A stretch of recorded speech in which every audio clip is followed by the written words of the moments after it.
这是台北表演艺术中心，网络上关于它的传说不可考证。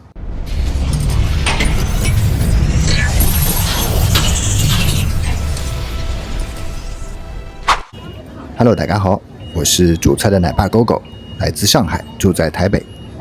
这天早早来到了剑潭站，准备搭小15公车，它可以直达擎天岗。靠山玩山，住在台北最靠北的北投，阳明山是我们常去的场所。今天我们要去的就是有台北小瑞士之称的高山草原，阳明山的擎天岗。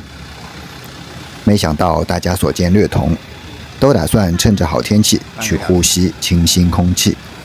于是第一辆车我们没有上去，又要多等半小时。因为等车等了很久，小朋友上车就睡着了，刚好养精蓄锐，准备上山走一走。经过1个小时的慢慢颠簸，车到站后下来就是厕所，旁边是游客中心。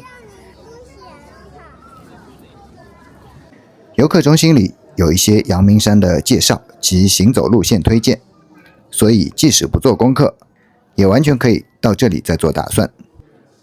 擎天岗的话，先往上走一小段楼梯，旁边也有无障碍坡道，推婴儿车也会很方便。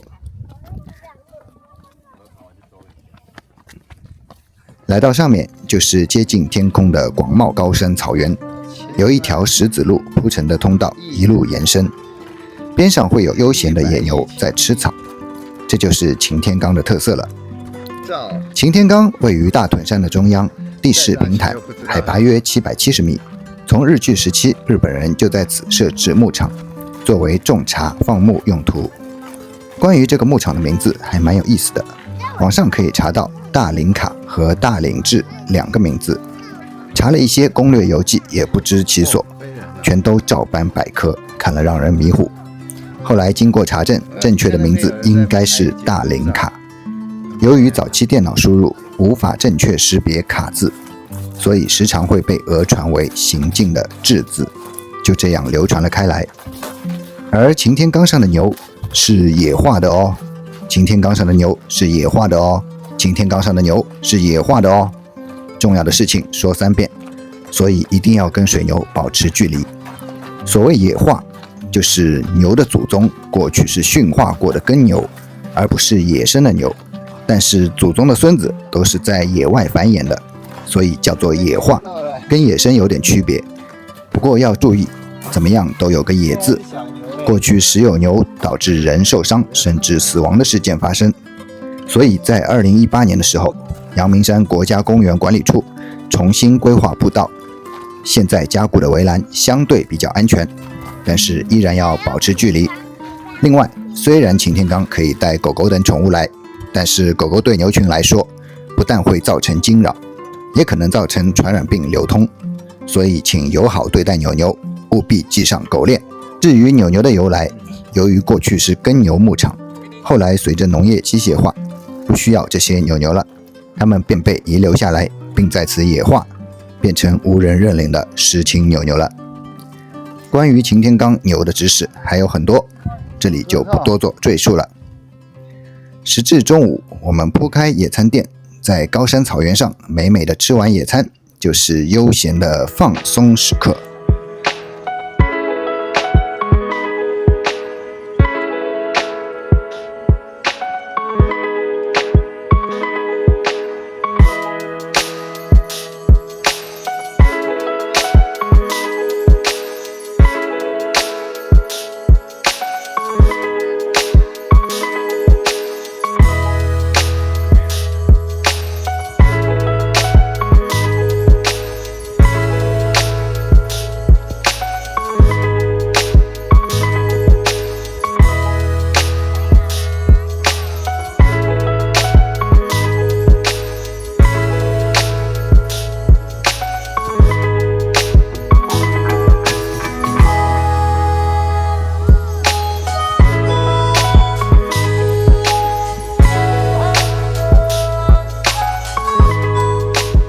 至于上厕所，似乎只能重新回到游客中心解决了，所以我们又再一次回到了起点。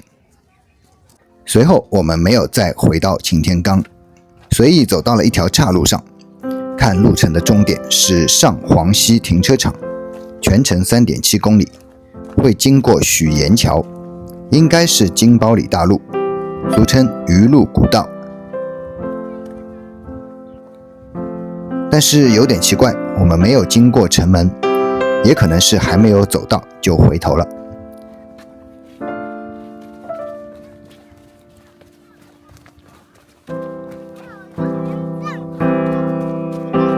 这条路游人稀少，一路上风景非常好，远处的山被云雾包裹，仙气十足。2个小朋友兴致冲冲走在前面，一路都不回头，因为是下坡路，还蛮担心他们走太快跌倒摔下山的。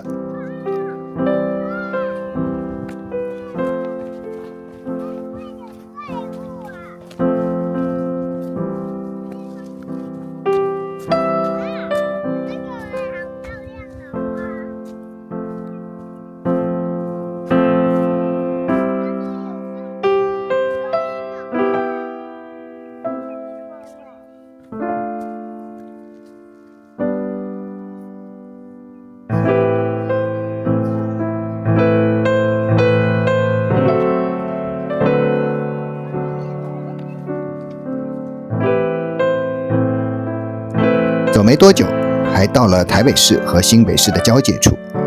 站在这里望出去，是一片宽阔的山谷。有些遗憾的就是当日时间有点晚，考量到小朋友的脚力，肯定是走不到终点的，所以我们稍微走了一段就开始回头，因为小朋友还嫌不过瘾，于是又重新返回了去往擎天岗的路。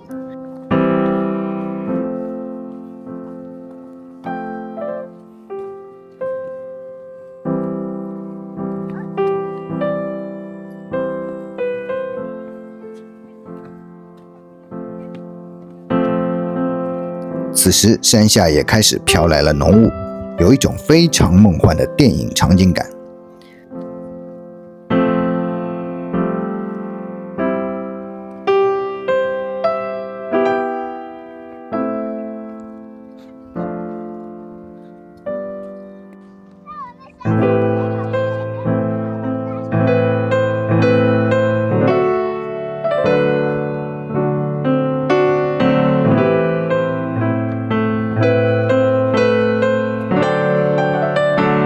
走到山坡上往下看的时候，视野全都被淹没在浓雾里了。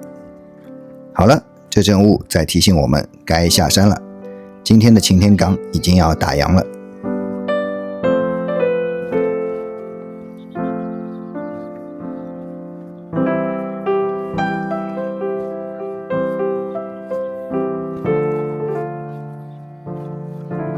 坐上回程的公车，在摇摇晃晃中美美的睡上一觉，我们就下次再见啦！谢谢您的观看，大家再会。